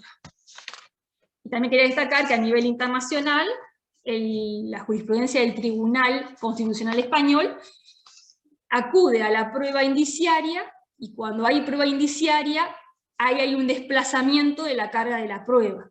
O sea que hay diferentes criterios, y ya sea por presunción, ya sea por inversión de la carga de la prueba, vemos que llegan casi a la misma conclusión. Y bueno, y después quería comentar una sentencia, que es una sentencia que tiene que ver con el cumplimiento por parte de los operadores jurídicos del principio de no discriminación. Y me resultó muy interesante porque tiene que ver con la discriminación de una persona incapaz de un testigo. Y es la sentencia del Tribunal de Apelación de Trabajo de segundo turno, sentencia número 402, del 11 de diciembre de 2019. Allí hay un testigo que va a declarar al tribunal, propuesto por la parte demandada, y dice lo siguiente, en plena audiencia, dice: mi madre trabajaba con el hermano de Hilda, que es la demandada, fui a la escuela de discapacitados, no hablo bien, cobro una pensión, Hilda es mi curadora porque mi madre murió, vivo en la casa de ella en el campo, la pensión me la administra ella, no tengo familia, la tengo a ella nada más. Ante esta situación, el juez en audiencia dispuso: atento a que el testigo cobra una pensión y la proponente es curadora, resolvió, atento a lo dispuesto en el artículo 155, numeral 3 del CGP, dejar sin efecto la declaración por manifiestamente inadmisible. Recordemos lo que dice el artículo 155.3 del CGP, que establece que podrá declarar como testigo cualquier persona física, excepto los que por enfermedad física o psíquica, al tiempo de la declaración, son incapaces de comunicar sus percepciones. Esta resolución es recurrida en audiencia con efecto diferido, y los agravios del recurrente al apelar la sentencia definitiva son las siguientes. Dice que el artículo 155 del CGP no requiere la capacidad plena del testigo, puesto que permite ser testigo a un menor de 13 años de edad. El testigo tiene cierta discapacidad que no le impide trabajar en una barraca, relacionarse con el público, y es capaz de percibir el hecho a probar, y al tiempo de la declaración es capaz de comunicar sus percepciones. Por lo que concluye que la decisión judicial es un acto discriminatorio. Cuando llega al tribunal de segundo turno, decide justamente revocar la providencia recurrida.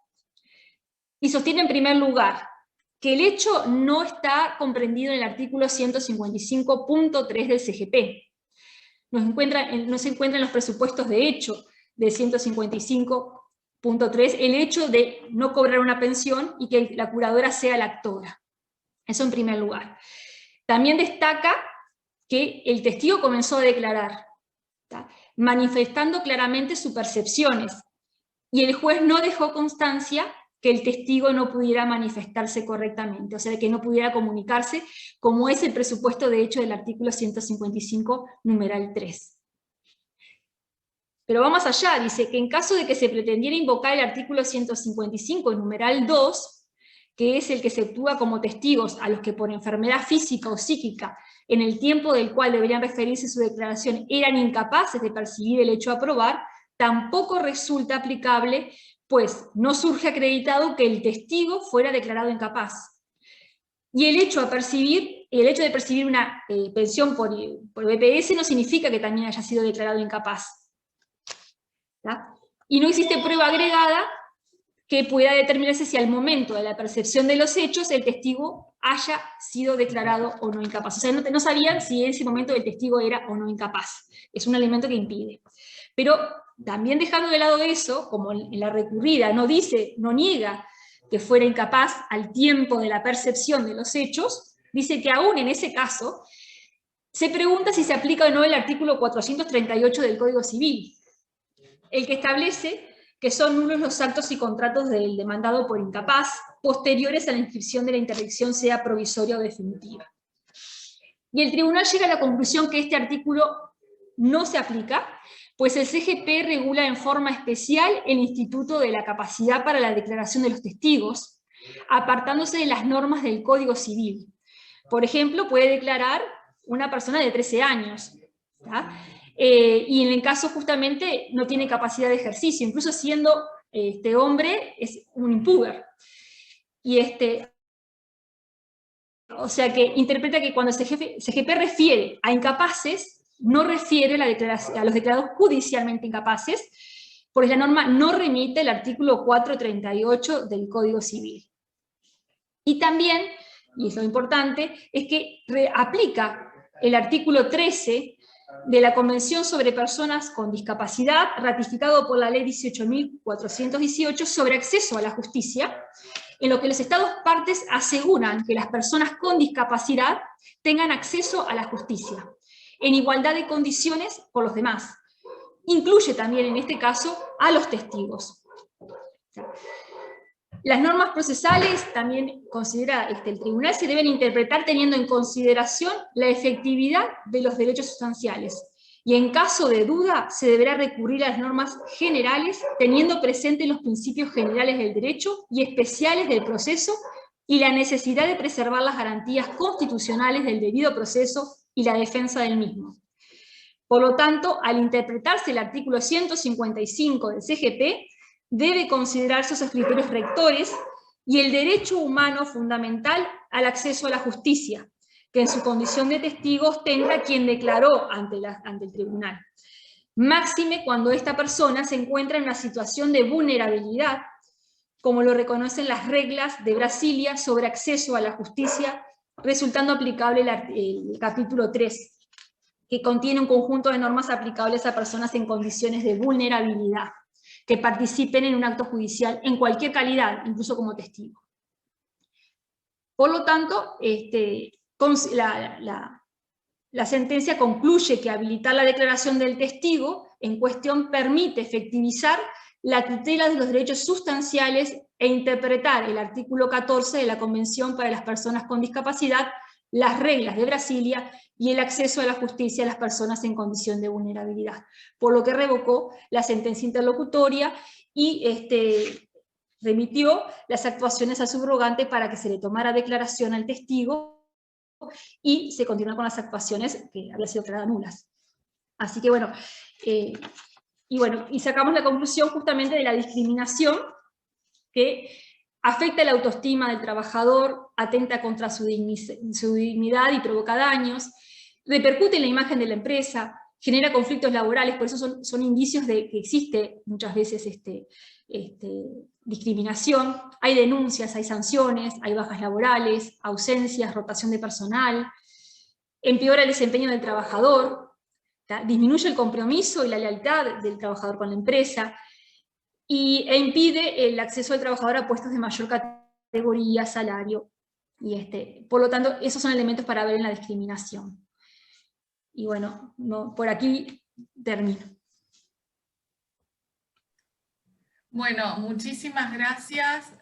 La verdad que ha sido un enorme placer tenerlas y bueno, nos vamos seguramente a ir con muchas cosas en la cabeza. Hay varios que ya pidieron por el chat para conversar.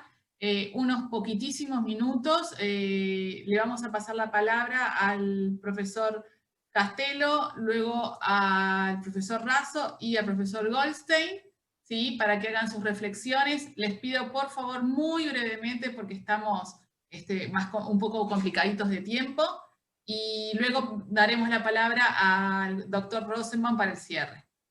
Adelante, Castelo. Buenas noches, muchas gracias. En realidad solo quería, en nombre de la Asociación Uruguaya, agradecer a las dos magistradas, a las dos juezas, por la excelente exposición, por el enorme esfuerzo que hicieron de síntesis y sobre todo por el esfuerzo de la búsqueda de sentencias que, como ustedes vieron, incluyó no solamente el panorama nacional, sino también el panorama internacional, con lo cual la verdad que fue 1 hora y media en la que aprendimos y en la que nos llevamos un montón de información, como decía Amalia. Solo un comentario, una reflexión, y es que me parece que a través de la exposición quedó bastante claro que en Uruguay no hay muchos casos jurisprudenciales en nuestra justicia laboral, no se litiga mucho en nuestra justicia laboral sobre cuestiones de discriminación, sacando el tema de la discriminación por causa sindical. Vieron que ellas tuvieron que hacer un enorme esfuerzo para tratar de encontrar casos, y en realidad eso confirma una sospecha que yo tenía hace mucho tiempo de que, preparando el anuario, siempre clasificando el anuario, veía que el ítem discriminación siempre quedaba vacío o quedaba con muy poco contenido, reitero, más allá de la cuestión sindical, lo cual siempre me llevó a pensar de si es que los uruguayos somos poco discriminadores o si en realidad esto es otro problema, otra cuestión, acá hay otra omisión, o hay otra cuestión que viene por el lado de que tal vez la explicación sea que los operadores jurídicos estamos poco preparados, no los jueces, sino los abogados, poco preparados para litigar en esta materia, cuando dejamos el campo de lo sindical e incursionamos en cuestiones de género, sexo, religión, orientación política, etcétera, etcétera. Bueno, solo agradecer a las juezas una vez más en nombre de la asociación por el enorme trabajo que hicieron y por la claridad y los conceptos que nos dejaron. Gracias, Amalia. Bien, mientras que Raso va prendiendo su micrófono, yo aprovecho para agradecer también a todos los que nos acompañan desde Montevideo, desde el interior del país y también desde el exterior, que tenemos muchas conexiones de afuera de fronteras. Raso. Sí, Amalia, está por ahí. gracias. Sí, se oye, ¿no? Muchas Perfecto. gracias. Excelentes las exposiciones de las doctoras Orujo e Ivanovich. Además, muy oportuna la lección de los casos. Escuchaba el caso del pistero y me acordaba de esa película Filadelfia, de la cual pasaron hace 30 años. Por lo cual también hay un tema cultural, como que el Uruguay está llegando 30 años más tarde a entender situaciones de discriminación que siempre fueron encubiertas. La burla a la persona con discapacidad, el piropo a la mujer trabajadora, son cuestiones casi asumidas y naturalizadas en la cultura uruguaya. Y yo lo que quería señalar en 60 segundos es primero que todos los casos que se presentaron, creo casi todos, si no me equivoco, son situaciones en que la discriminación se plantea en situaciones de despido. Es decir, que el trabajador siempre va a perder, el trabajador discriminado, porque la pérdida más importante es siempre del lugar de trabajo. Entonces, yo imagino que detrás de esos casos excepcionales que llegan a los juzgados hay una discriminación sumergida, transversal a nuestras relaciones laborales, porque es transversal a nuestra cultura. La segunda cuestión, así como dije eso, también digo otra cosa. No nos olvidemos que hay también discriminación ilícita, ¿no? El otro día yo estaba volviendo a estudiar este tema que estudió también mi colega Rosenbaum, que es el tema de igual tarea, igual remuneración, donde hay una jurisprudencia monolítica desde hace 20 años, que es legítimo para el empleador, es decir, respetando los mínimos de los laudos de salario, optar, elegir, preferir a un trabajador al otro, siempre dice la sentencia que eso no encubre una discriminación. Gracias, Amalia. Bien, gracias Razo, y mientras que el doctor Goldstein abre el micrófono, también aprovecho para agradecer a todos los magistrados que nos acompañan en esta actividad, como en todas las de la asociación. Eduardo. Buenas noches, felicitaciones a las exponentes sobre este tema tan rico y que merece seguir siendo trabajado. Me comprenden las generales de la ley porque he trabajado, me he especializado en este tema, lo sigo haciendo, y en el Instituto de Derecho Laboral vamos a retomar este tema a mediados de año. Algunos aspectos que quería mencionar muy breves. Respecto a la Constitución de la República, en el artículo 7 se habla que todo habitante de la República tiene derecho a ser protegido en el goce de vida, y el segundo derecho es el honor. Si seguimos a Casinelli y Muñoz, la vida no es que hay un derecho a la vida, porque sin la vida no hay nada. Entonces aparece en primer término el honor. Y si seguimos el razonamiento de Pla Rodríguez y de Hermida Uriarte, no todos los derechos humanos son iguales, a diferencia de la posición de Rizzo Ferrán, porque cuando Pla Rodríguez habla de que el trabajo está antes que la propiedad, dándole relevancia a que el constituyente colocó el trabajo delante de la propiedad, el primer derecho después de la vida es el honor. Si el constituyente no hubiera querido dar una prevalencia, el orden que debió guardar en la redacción del artículo es el alfabético, y no guardó el orden alfabético, sino que estableció derechos inclusivos primero y después derechos exclusivos como de la propiedad. El honor, obviamente, va concatenado con la dignidad. La dignidad no es un derecho, es un metaderecho, porque sin dignidad, sin mi condición morfológica, física, mi condición social, lo que pienso y lo que hay, no soy persona. Y la discriminación tiene que ver con la violación de esos derechos. Por demás, el artículo 8, cuando habla del principio de igualdad, seguimos las enseñanzas de Ferrajoli, de Alexi, de Couture, de que se habla de una igualdad de tipo sustantiva y no una igualdad de tipo formal, ¿verdad? Y a través del derecho lo que tratamos es de equilibrar esas diferencias. Y por último, algo que me llama poderosamente la atención y que los abogados litigantes, sobre todo las partes actoras, en materia de discriminación, nunca hacen referencia a las cláusulas de no discriminación que están en los convenios colectivos. Es decir, se asume una cláusula normativa con el empleador donde no se discriminará en determinado tipo de actividad por razones de sexo, raza, religión, ideología y demás.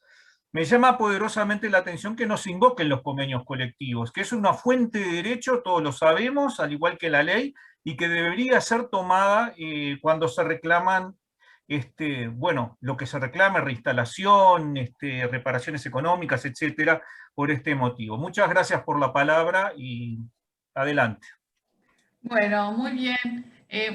Para cerrar, los dos del estribo, Nelson Cuña y después el profesor Hugo Fernández. Y luego cierra el doctor Rosenbaum. Adelante, Cuña.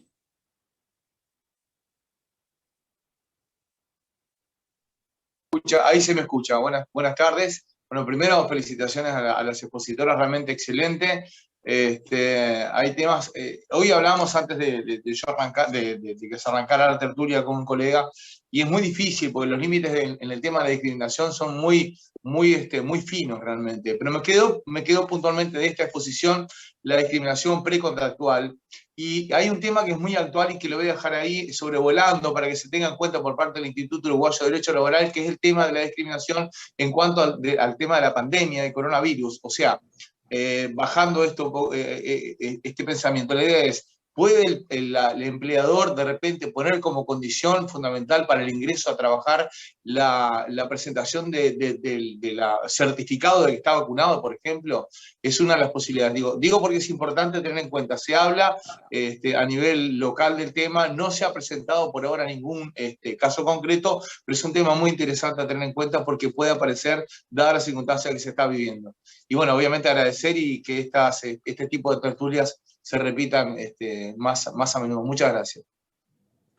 Bueno, muy bien. Y antes de darle la palabra al profesor Hugo Fernández, recordarles que mañana es la presentación del número 280 de la revista Derecho Laboral, ¿sí? Que, bueno, van a tener en el aviso todas las coordenadas de Zoom para conectarse. No sé, Hugo, si tú querés ampliar un poco más de esta información y ya te cedo la palabra también. Gracias, Amalia. Sí, además quería hacer un comentario sobre el contenido de las exposiciones de las magistradas que expusieron en el día de hoy. Sí, efectivamente, mañana presentamos en un hecho novedoso, inédito, un número de la revista por medio del Zoom, con la participación del profesor Oscar Hernández, que va a exponer sobre el fraude laboral, y la participación de la magistrada Gabriela Rodríguez, que va a exponer sobre el WhatsApp en las relaciones de trabajo y en el proceso laboral. Sería bueno que la gente que pudiera, compañeros, colegas, que pudieran acompañar esta presentación lo hicieran. Son dos oposiciones de personas que han estudiado el tema en profundidad y que además es una forma también de acompañar la presentación de la revista, una nueva forma que hemos tratado de establecer a partir de la dificultad que nos depara la pandemia a no poder tener presencialidad como habitualmente lo hacíamos. Entonces este modelo, este método, esta forma de comunicarnos desde la revista también es una forma de ir paliando la situación. Por tanto, están todos invitados a concurrir mañana a esta reunión, que aviso que es breve, es una reunión breve, es una reunión que no dura más de media hora, 40 minutos, y por tanto será de provecho para todos. Bueno, yo quería hacer un pequeñísimo comentario sobre la exposición, naturalmente también sumarme al agradecimiento y a las felicitaciones por las exposiciones de las doctoras. Es muy difícil recopilar jurisprudencia, ya lo decía Alejandro, es trabajoso en cualquier materia, en cualquier tema, pero en este tema en particular es aún más trabajoso. El repertorio, la recopilación es una tarea a veces un poco arbitraria, porque uno a medida que va escuchando los relatos encuentra casos que podían haber sido también incluidos en este tipo de repertorio, pero definitivamente lo que han aportado las expositoras ha sido suficiente, digamos, para cumplir con el requisito de tratar el tema, de conocer el estado del arte de la jurisprudencia en materia de discriminación sobre el punto. Ahora, me parece que hay que destacar una cuestión que es más que nada procesal, ¿no? Que es cómo, de alguna manera, las sedes judiciales laborales uruguayas que yo creo que conocen en bastantes casos de discriminación, algunos son laterales, pero creo que hay una importante cantidad de asuntos de discriminación, aunque naturalmente los temas de libertad sindical son los temas que son más propios de la materia, pero hay otros aspectos vinculados con aspectos de decisión o de actitud o de conducta del trabajador que también han sido estudiados por la jurisprudencia. Pero a lo que quería referirme es al tema procesal, no me quiero extender. ¿Cómo ha cambiado la tendencia sobre la valoración de la prueba? Yo creo que aquí hay un elemento de conclusión que traen a cuento las expositoras, que es la reformulación de la carga de la prueba en temas de derechos humanos, en temas de derechos fundamentales. Y esto me parece que es un dato a destacar, porque me parece percibir, seguramente tomando como prueba, como punta de lanza, la actitud del legislador sobre la 17940 en materia de discriminación por razones sindicales, que la jurisprudencia ha también, a partir de allí, elaborado una interpretación del 139 del CGP que ha llevado a que la prueba de la no discriminación, no solamente en temas laborales, no solamente en temas sindicales, quiero decir, sino en todos los temas que tengan que ver con la reivindicación o el planteo de pretensión judicial vinculada con un hecho de discriminación, un acto de discriminación, sea carga de la prueba del empleador. Y esto me parece un dato relevante que de alguna manera acompaña la dogmática jurídica laboral, ¿no? Porque uno de los factores deficitarios del nuevo proceso es que no regula la prueba laboral. Y de esta manera creo que la jurisprudencia ha corregido de alguna forma una de las cosas que el legislador no atendió al legislar sobre el proceso laboral autónomo. Quería destacar este punto porque me parecía que era importante. Muchas gracias, Hugo. Bueno, y yo finalmente también quiero agradecer a los estudiantes que nos han acompañado, que están comprometidos con estos temas, y bueno, y que sigan participando en las actividades de la asociación, que pienso que van a ser muy enriquecedoras para ellos y para todos nosotros, como fue el día de hoy. Muchas gracias a las jueces que expusieron, realmente felicitaciones. Y ahora sí le voy a pasar la palabra al profesor Rosenbaum, que es el presidente de la Asociación Uruguaya de Derecho del Trabajo y la Seguridad Social, para que cierre la jornada, pero antes diga un aviso parroquial. Adelante, Jorge. Muchas gracias, Amalia. Las felicitaciones ya han sido prácticamente enunciadas por todos los que intervinieron y por quienes coordinaron la sesión, a quien también les agradezco en la parte técnica y en la parte estrictamente profesional, pero no puedo dejar pasar por alto que María del Carmen Corujo y en este caso la doctora Mónica Ivanovich hicieron un trabajo de investigación que realmente es llamativo. Hay que destacarlo porque hicieron un recorrido y yo creo que no ha faltado absolutamente nada por decir, nada por nombrar, nada por referir. Y me consta porque de algún modo, intercambiando con María del Carmen, con quien nos unen tantos años de participación hasta mi retiro en el grado, hemos ido conversando a lo largo de este tiempo. Así que creo que este fue un redondeo de la actividad para iniciar las tertulias del semestre de este año 2021, que continúa lamentablemente bajo el marco sanitario que todos conocemos, realmente trascendente, es subrayable el destaque, la calidad y el producto que en definitiva lo que hace es agregar valor al conocimiento de todos nosotros. Así que formalmente, institucionalmente, muchas gracias a ambas conferencistas y expositoras. En segundo lugar, para ser bien breve, porque todos tenemos que irnos, tenemos nuestras responsabilidades, simplemente anunciar dos situaciones. La primera de ellas es que no el próximo miércoles, sino el siguiente, el 28 de abril, también tendrá lugar el primer coloquio del año 2021. En este caso, la invitada es una profesora titular de la Universidad de Castilla-La Mancha, Mariluz Rodríguez Fernández, quien acaba en estos días de ser designada en la OIT como directora de un proyecto específico sobre el tema que precisamente ella va a desarrollar. Ese tema es cómo gobernar la transición digital, el impacto de la tecnología sobre el empleo y las condiciones de trabajo. Realmente creo que es un tema de mucha actualidad, de mucho interés y que ya está presente, a veces invisible, pero seguramente en los próximos tiempos, en los tiempos más inmediatos, va a ser una necesidad, de algún modo, integrarlo al bagaje jurídico que todos tenemos, sea como operadores, como interpretadores, como formuladores de políticas y medidas a ese respecto.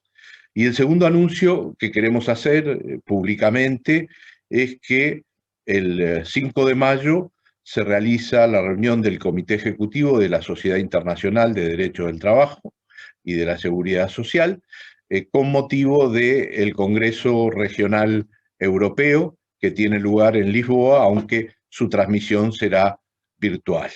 En ese congreso coincide además la rotación de la presidencia y luego de la comisión directiva en pleno de la Sociedad Internacional y se vota una nueva presidencia.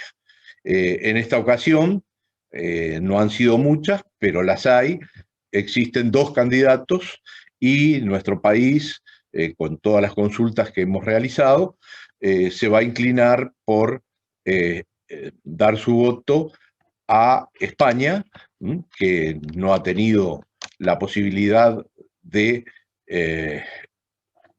acceder a la presidencia de la Sociedad Internacional, pese a que uno de los fundadores de la propia sociedad fue el maestro Alonso Lea, por todos nosotros conocidos. Algunos tuvimos el privilegio de hacerlo en persona y otros a través de los textos a los cuales siempre recurrimos y accedemos para nuestra actividad, no solo docente, sino también profesional. En este caso es la profesora María Emilia Casas Bahamonde, que, si ustedes recordarán, participó en un coloquio organizado por nuestra asociación el pasado año, fue integrante del Tribunal Constitucional de España y hoy es la presidenta de la Asociación Española de Derecho del Trabajo. El otro candidato es un candidato menos conocido que forma parte de la Asociación de Sudáfrica. Bueno, dicho esto, no me queda más que agradecer el esfuerzo de todos por estar presentes, por acompañarnos, por participar y por darnos de alguna manera el empuje para continuar con este tipo de actividades y que transmitiremos a la ya relativamente próxima comisión directiva, ya que nuestro mandato está culminando y debemos de alguna manera organizar, pese a la ausencia de presencialidad y de jornadas nacionales con presencialidad, el acto eleccionario correspondiente para renovar a la comisión directiva. Que tengan ustedes una muy buena noche, un buen descanso y por favor cuídense mucho, que hoy lo necesitamos todos nosotros y lo necesitan todos los habitantes de este país. Hasta luego.